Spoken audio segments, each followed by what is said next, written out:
मंडळी, सध्या देशभरात एक माणूस जबरदस्त चर्चेत आहे. तो म्हणजे आपला केजीएफचा रॉकी भाई. रामायणातला रावण म्हणजेच आपला दाढीवाला हँडसम हंक यश. केजीएफ पासून गायब असलेला यश अनेक दिवस फक्त चर्चेतच होता. सर्वांना माहिती होतं की त्याचे 2 मोठे पिक्चर येणार आहेत आणि अनेक जण त्याची वाटच पाहून होते. त्यात अगोदर त्याचा रामायणचा ट्रेलर आला, ज्यात तो रावण आहे, आणि आता काल त्याच्या बहुप्रतीक्षित अशा टॉक्सिक या पिक्चरचा ट्रेलर आला आणि त्यानं कालपासून इंटरनेटवर ट्रॅफिक जाम करून टाकलाय.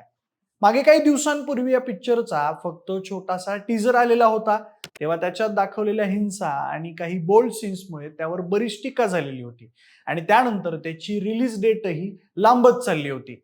पण काल सिनेमा निर्मात्यांनी या पिक्चरचा पार 4.5 मिनिटांचा ट्रेलरच युट्यूबला टाकला आणि सोबत त्याची रिलीज डेट सुद्धा जाहीर केली. येत्या 26 ऑगस्ट रोजी हा पिक्चर येतोय. तुम्ही पाहिला का याचा ट्रेलर? पाहिला नसेल तर पाहून घ्या. आजच्या व्हिडिओमध्ये आपण हाच ट्रेलर डिकोड करण्याचा प्रयत्न करणार आहोत. नमस्कार, मी प्रथमेश आणि तुम्ही पाहताय विषयच भारी. म्हणजे अलीकडच्या काळात वेगळेच पिक्चर येत आहेत. म्हणजे पिक्चरचा एक नवीनच ट्रेंड आलाय, ज्यात भयंकर हिंसा, हिरो म्हणजे विलन पेक्षा मोठा गुंड आणि बोल्ड सीन्सचा भडीमार. पण लोकांना तेच बघायला आवडतंय म्हणून बहुतेक पिक्चर बनवणारेही तेच बनवत आहेत असं वाटतंय. काल आले टॉक्झिकच्या या ट्रेलरमध्येही हेच सगळं दिसतंय. पण पूर्ण ट्रेलर पाहिल्यावर एक प्रश्न हमखास पडतो, तो म्हणजे आखिर कहना क्या चाहते हो भाई? मारधाड, गोळीबार, सिगारेटचं धूर, एक चढ एक डायलॉग आणि रक्तबंबाळ माणसं, अचानक एंट्री मारणाऱ्या हिरोईनी, एवढं सगळं रपारप दिसतं. पण नेमकी पिक्चरची स्टोरी काय ते कळायला मार्ग नाही. बहुतेक त्यांना ट्रेलरच असा बनवायचा होता की लोकांनी रागा रागा थिएटरला नेमकी स्टोरी काय ते पाहायला यावं. अख्खा 4.5 मिनिटांचा ट्रेलर मी सलग 4.5 वेळा पाहिला, तेव्हा कुठं मला स्टोरीचा थोडाफार अंदाज आला आणि तोच अंदाज मी तुम्हाला सांगणार आहे. चला तर मग सुरुवात करूयात.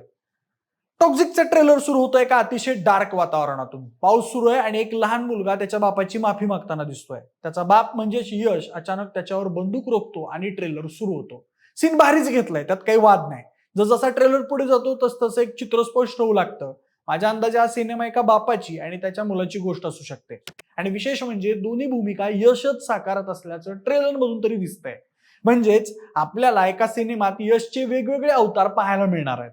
म्हणजे तरुण असलेला यश कोणाला तरी मारून स्वतः डॉन बनतो, जे की त्याचं आवडीचं काम आहे. आणि त्यानंतर त्याची स्टोरी जसजशी पुढे जाते तशा वेगवेगळ्या हिरोईन्स येतात. त्यात कियारा अडवाणी बहुतेक त्याची बायको असू शकते आणि मग तिचा मुलगा म्हणजेच दुसरा यश आणि आपल्या डॉन असलेल्या यशमध्ये मोकार दुश्मनी आणि त्यातून होणारं गँग वॉर या पिक्चर मध्ये असू शकतं, असा बेसिक अंदाज आहे सध्या तरी.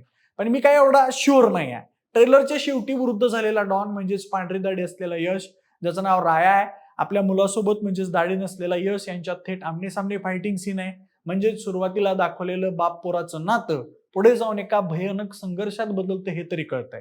मुलगा मोठा होतो, त्याच्या मनात वडिलांविषयी राग वाढतो आणि शेवटी दोघेही एकमेकांसमोर उभे ठाकतात. त्यामुळे टॉक्झिक ही फक्त गँगस्टर किंवा ऍक्शन फिल्म नसून एका बापानं आपल्या मुलाला दिलेल्या भावनिक जखमेची आणि त्यातून निर्माण झालेल्या संघर्षाची कथा असण्याची शक्यता मला तरी वाटते. आणि याच ठिकाणी टॉक्झिकचा आणखी एक महत्वाचा भाग समोर येतो, तो म्हणजे या सिनेमातली महिला पात्र. ट्रेलरमध्ये तारा सुतारिया, नयनतारा, रुक्मिणी, हुमा कुरेशी आणि कियारा अडवाणी यांची वेगवेगळी रूपं दिसतात. सुरुवातीला ही पात्र फक्त ग्लॅमर किंवा यशच्या पात्राभोवती फिरणारी असतील असं वाटत होतं. पण ट्रेलर पाहिल्यानंतर त्यांच्यापैकी प्रत्येकाची स्वतःची बॅक स्टोरी आणि त्या सगळ्या काहीतरी मिशनवर असल्यासारखं वाटतंय.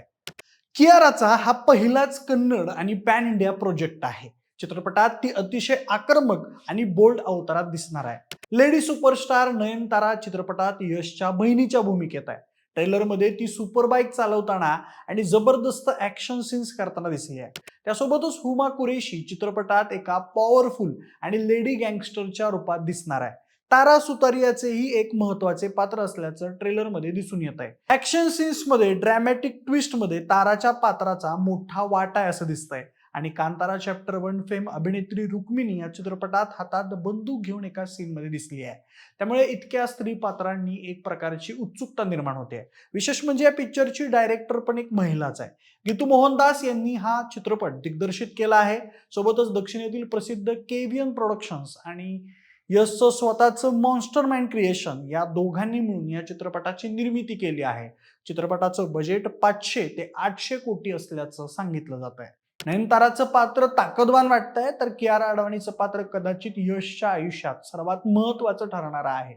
तिच्या आणि यशच्या नात्यातूनच पुढे मुलाचा जन्म होतो आणि त्यानंतर परिस्थिती काहीतरी गुंतागुंतीची होताना दिसते.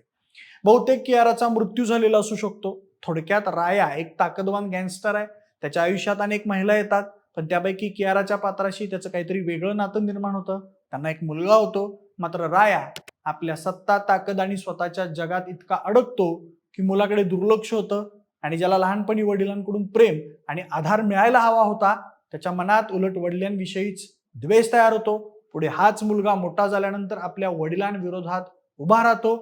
हा फक्त माझा बेसिक अंदाज आहे बरं का. स्टोरी दुसरीच काय निघाली तर मला शिवाय देऊ नका. आधी या सिनेमाचा टीजर आलेला होता. त्यात कार मधला एक बोल्ड सीन दाखवला होता. त्यावरून या पिक्चरवर बरीच टीका व्हायला सुरुवात झाली होती. पण आता या ट्रेलर मध्ये काहीतरी स्टोरी आहे, अनेक पात्र आहेत आणि बाप लेकाची काहीतरी इमोशनल लोचा असलेली स्टोरी आहे. त्यामुळे साहजिकच उत्सुकता तर निर्माण झालेली आहे आणि यशची फॅन फॉलोईंग पाहता या पिक्चरला जबरदस्त ओपनिंग मिळणार यात काहीच वाद नाही आहे. त्यातल्या त्यात एक भारी गोष्ट म्हणजे यशचा स्क्रीन प्रेझेन्स, त्याचे वेगवेगळे लुक्स, त्याचा ॲटिट्यूड, ॲक्शन आणि विशेषतः तरुण यशचा अवतार यामुळे ट्रेलर एकदम भारी झालाय. एका बाजूला गँगस्टर म्हणून स्वॅग असलेला यश दिसतो, तर दुसऱ्या बाजूला त्याच यशचं वेडसर आणि हिंसक रूप दिसतं. सिनेमात हिरो आणि विलन या दोन्ही रोलमध्ये यशच आहे, त्यामुळे त्याची वेगवेगळी ऍक्टिंग पण आपल्याला बघायला मिळणार आहे. ऍक्शनच्या बाबतीतही ट्रेलर खतरनाक आहे. हॉलिवूडचा फेमस ऍक्शन पिक्चर जॉन विकचे स्टंट डायरेक्टर जे पेरी यांनी यातील काही ऍक्शन सीन्स डिझाईन केले आहेत. त्यामुळं ज्यांनी जॉन विक पाहिलाय त्यांना यातल्या ऍक्शन सीन्सचा अंदाज येऊ शकतो. बंदुका, फाईट्स, वेगवेगळ्या कॉम्बॅट सीन्स आणि काही अतिशय स्टायलिश शॉट्स ट्रेलरमध्ये पाहायला मिळतात. विशेषतः शेवटचा बाप आणि मुलाचा फेस ऑफ हा अनेकांना ट्रेलर मधला सर्वात प्रभावी भाग वाटला. वृद्ध झालेला यश आपल्या मुलासोबत लढतोय हे दृश्यच पुढच्या कथेबद्दल अनेक प्रश्न निर्माण करतं आणि या फाईटमध्ये कोण जिंकेल, बाप की मुलगा, हा प्रश्न सिनेमाच्या क्लायमॅक्सचा केंद्रबिंदू असू शकतो. यासोबतच टॉक्सिकच्या ट्रेलरमध्ये मला काही कमतरताही वाटल्या. सगळ्यात पहिली गोष्ट म्हणजे काही ठिकाणी सीजी आणि व्हीएफएक्स पूर्णपणे परफेक्ट वाटत नाही आहेत. विशेषतः वृद्ध यशच्या काही शॉट्समध्ये सीजीआय स्पष्ट जाणवत असल्याची प्रतिक्रिया आली आहे. बर्फाळ भागातले काही स्पेशल इफेक्ट्सही थोडे विस्कळीत वाटतात. रिलीज पूर्वी व्हीएफएक्स वर अजून काम करण्याची गरज असू शकते. दुसरी गोष्ट म्हणजे हिंदी डबिंग. काही संवाद स्पष्ट ऐकू येत नसल्याचे आणि डबिंग मध्ये नैसर्गिकपणा कमी वाटतोय. एवढ्या मोठ्या ट्रेलरमध्ये एकही संवाद असा एकदम भारी वाटत नाही. तिसरी गोष्ट म्हणजे मास मसालाचा अतिरेक. ट्रेलरमध्ये काही दृश्य अशी आहेत ज्यात समोर अनेक बंदुका रोखलेल्या असताना यश अत्यंत स्टायलिश पद्धतीने सिगारेट पेटवताना दिसतोय. हे त्याचं नेहमीच आहे म्हणा, त्यामुळे त्याचे फॅन्स तर थिएटरमध्ये शिट्ट्या मारतील, पण काहींना ते ओव्हर किंवा थोडं क्रिंज वाटू शकतं. केजीएफ नंतर यशकडून प्रचंड अपेक्षा वाढल्या आहेत. त्याच्यासमोर आता फक्त हिट फिल्म देण्याचं आव्हान नाही, त्याच्याकडून काहीतरी वेगळं, मोठं आणि लक्षात राहणारं करण्याची अपेक्षा आहे. आणि टॉक्झिकच्या बाबतीतही अपेक्षा आणखी मोठी आहे, कारण या सिनेमासाठी बराच काळ प्रेक्षक वाट पाहत आहेत. त्यामुळे फक्त मोठमोठे सेट्स, मोठे व्हीएफएक्स आणि मोठा स्टार पुरेसा ठरणार नाही. शेवटी खरी परीक्षा असेल ती कथेत आणि तिच्या मांडणीत. कारण ट्रेलरनं एक गोष्ट नक्की केली आहे, उत्सुकता निर्माण केली आहे. बाप आणि पोरामध्ये नेमकं काय मॅटर आहे, यशच्या आयुष्यात येणाऱ्या या महिला पात्रांचा नेमका रोल काय आहे, आणि सगळ्यात महत्वाचं म्हणजे शेवटी बाप आणि मुलामध्ये जिवंत कोण राहणार, या प्रश्नांची उत्तरं सध्या ट्रेलर देत नाही आणि कदाचित निर्मात्यांनाही ती द्यायची नाहीयेत. या पिक्चरची स्टोरी जर जबरदस्त असेल आणि ती तेवढ्याच ताकदीनं मांडलेली असेल तर टॉक्झिक फक्त यशच्या स्टारडमवर चालणारा सिनेमा राहणार नाही, तो यशच्या करिअर मधला एक महत्वाचा चित्रपट ठरू शकतो. पण जर एवढ्या मोठ्या सेटअप नंतर कथा साधीच निघाली तर 4.5 मिनिटांचा ट्रेलरही प्रेक्षकांना काही फार काळ वाचू शकणार नाही. म्हणूनच सध्या टॉक्झिक बद्दल एकच म्हणता येईल, ट्रेलरने सिनेमाबद्दल प्रश्नांची संख्या आणि उत्सुकता तर वाढवली आहेच, पण यशचा हा टॉक्झिक अवतार भारतीय सिनेमात खरंच नवा रेकॉर्ड बनवणार आहे की एवढ्या मोठ्या अपेक्षांचं ओझं त्याच्यावरच भारी पडणार आहे, हे आता पिक्चर पाहिल्यानंतरच स्पष्ट होईल. सध्या तरी मी फर्स्ट डे फर्स्ट शोला जायच्या विचारात आहे. गेलो तर पिक्चरचा रिव्ह्यू घेऊन येईलच पुन्हा. तोपर्यंत तुम्हाला ट्रेलर कसा वाटला ते आम्हाला कमेंट बॉक्समध्ये नक्की सांगा आणि सोबतच आपल्या विशेष युट्यूब चॅनलला सबस्क्राईब करायला अजिबात विसरू नका. धन्यवाद.